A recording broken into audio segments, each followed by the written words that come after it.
I'm a firm believer that focus on the things you can control. And that's what the self-funding house concept's about. A hopeful home buyer here going, listen, I don't know, I can't get financing. How do I afford an average house price, let's say $750,000, if that's the number? You know what? I'll give you the aha moment.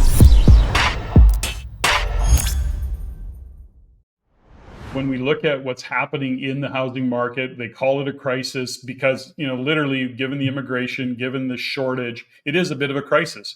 We look at how much, to your point, is, a house is now, 10, 12, 15 times, income. And how do we get into the market? Yet understanding that this is the reality of what the market is. So we have to think differently. When we start looking at the problem and saying, well, how do we solve this issue? Then, of course, that's where innovation comes in. That's when a different way of thinking has to be engaged and start to shift. Now, when we kind of, enter this conversation, one of the things that we know is that for the less experienced home buyer or potential home buyer, is they're looking at the market, they're reading the headlines, and some of them are sitting on the sidelines waiting for, a big pullback in prices. And while we can't just speak nationally, we have to look at what's going on regionally in a housing market. What's happening, yes, in provincial Ontario, for example, but literally what's happening in Peterborough, what's happening in London or in Alberta, what's happening in Calgary versus Edmonton even. So those things change, but the foundational knowledge that we need doesn't. So a lot of people are sitting on the sidelines waiting for big price drops, and some are shut down because of interest rates. Now, let's start with a thought process around, we look at what interest rates are today. There's some hope that rates will come down significantly. I don't think that's going to happen in the next, well, certainly in 2024, I don't see it happening in a big way. I think we'll start to see some maybe come down. What's your view of what people need to understand around interest rates, Rod? Well, it's one thing to pay attention to them, but I also don't think they're the panacea to solve your challenge. Okay. I'm a firm believer that focus on the things you can control. So if you can control your income more than you can control how much a builder costs and spends to build their product and the sell price they offer to you and I. So when it comes to interest rates, I think that number one, I agree with you. I think that maybe we've seen the top, but we've seen the top of the curve, but the Mm-hmm. trajectory downwards, I'm not so sure will be as immediate as the rise we Yeah. encountered over the past 24 months. So Yeah. that being said, number one is I wouldn't wait on a big drop, number one. Number two is I would also, for just general information, I'm just talking concepts here, Patrick. Maybe the novice buyer is thinking, hey, that decline in interest rates is what I need to be able to afford a house. And the laws of dynamics and the history around real estate is the moment interest rates come down and the demand goes up for housing because of that, guess what builders have to do? They're building en masse, there's construction costs, and housing prices go up. And sure, there's a crossover those two curves, but to try and time that, I wouldn't risk, my personal money on it. Simple thought ends like this, Patrick, is that you would be far better off paying today's interest rate, right this very day that you and I are talking, for a shorter period of time. Yeah, it might be a higher rate than maybe a year from now, but I would take that higher interest rate at today's housing prices than the guess for what that same house would cost a year from today. Because I Mm-hmm. know that sale price of that house, the impact of its incline has far larger impact on my mortgage payment than that interest rate adjustment. So that's just a word of advice, just in general. But again, I tend to land on foundations, meaning that I like to focus on what I can control. And that's what the self funding house concept's about. You can control your income this way by taking and embracing this concept, as opposed to, can I do something different in my career? Can I, get a side hustle going? Will that work? Will that not work? Well, guess what? A self-funding house with a rental suite in the basement or out back, we know what rental demand is like, regardless of regionally and whatever. There's a huge demand in our country, and so that's the saving grace behind that income generation portion. So let's start, let's give it a high level picture. I mean, when we look at what it takes to do this, because if we've got, a hopeful home buyer here going, listen, I don't know, I can't get financing. How do I afford an average house price? Let's say $750,000, if that's the number. But maybe it's 500, maybe it's 1.2, depending on where you're at. We have to look at all those things.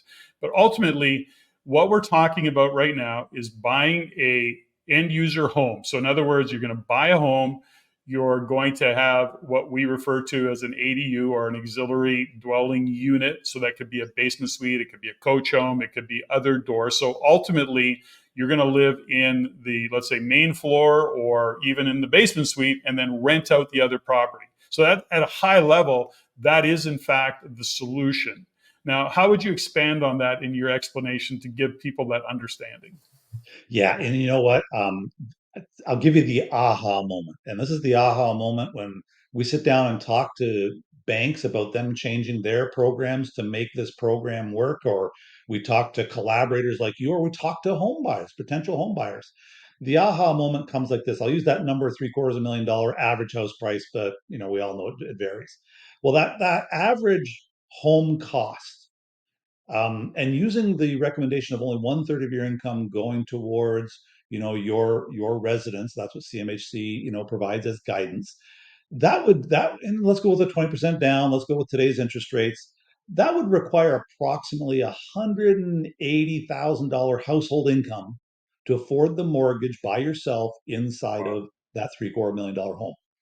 That in Yeah. itself is the problem we face. I mean, that's why people are frustrated with affordability. That's the problem. Put in that basement suite. We'll use the basement apartment just for clarity and simplicity of this conversation. You put in that basement suite. Let's just say it's a $1,500 a month rental, probably indicative of a secondary market here in Ontario where I live.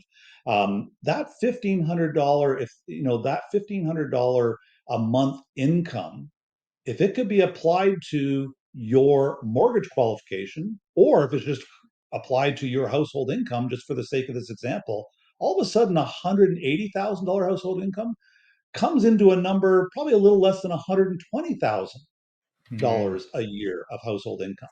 Now, the savvy person, young guy, young gal, young couple, recognize that getting into the real estate market, do anything you can to get in, because you know that it's only going to better your long-term financial scenario. And they recognize, let's get our equity going. Why don't we live in that basement suite? Why don't we rent out upstairs for almost twice what probably the basement suite would be rented for? Well, $180,000 a year that became $120,000 a year comes down to a number just under 60,000 dollars a year. Wow. And yes, I said that right, 60,000 dollars a year. So if I just put a period at the end of that sentence and say that is the one page mindset reset, to understand that 180 can become 60 if you think differently about your house. And I think that, depending on which way you go, you can buy a house and renovate. We're even doing this, Patrick, with new construction. And Mm-hmm. there are some scenarios that we're working out where even that rental income can count towards mortgage qualification. So there's a bunch of things that will change moving forward, but the concept remains the same. When you think of your home as a business, a different financial picture reveals itself. Now, there's a next phase of that, which is, and I love that because that really changes the numbers quite dramatically. So hopefully we've got your attention. And then there's the next phase of that that we have to consider is that how is the bank going to look at that as a first time home buyer, for example? We're into that scenario and we're putting it in front of the bank and we're saying, this is what we want to do. And how does the bank look at that? And they're saying, oh, you're going to rent out a suite. Are they interested in that conversation? Yeah, and if we were doing this 2 years ago, I'd say absolutely not, Patrick. Next question. But because of the last 2 years of the self-funding house, project we've been putting together, and we've sat down, Derek and I have sat down with the big people at the major banks, and we're having this conversation to the point where we've been working with some of them and actually doing some pilot projects and so forth. So let me now unpack what you've just asked, and that is, yes, they're starting to take notice, because you got to remember the banks are a business too, and their mortgages that they're taking in as a product, let's say, today's ingestion rate of new mortgages is not the same as 3 years ago. So they too are struggling for quote business in that arena. So, Mhm. I think that what we're seeing firsthand is, number one is, I want to be very clear here. That example I gave you was not for mortgage qualification. That was for household income to give you an idea of the impact. Banks still have their stress test processes and history and all those kinds of things that we can't talk, because that's every individual has a unique story when it comes to those elements.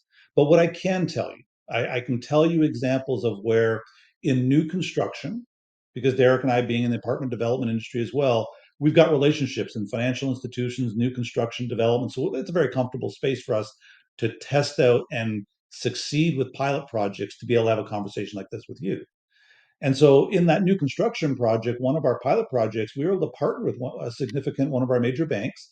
And that major bank went in and they allow and will allow for this project that rental income to be applied to mortgage qualification. And that's where affordability happens. When that rental income can count towards mortgage qualification, it is a totally different picture for the buyer, because that's like getting a 20,000, 25,000, whatever a year raise. Well, that changes your buying power. That changes your financial position. So I'd end off with this, and that is the financial institutions are starting to recognize there's a change. The housing Mm-hmm. market isn't going to come back exactly to what it was a few years ago.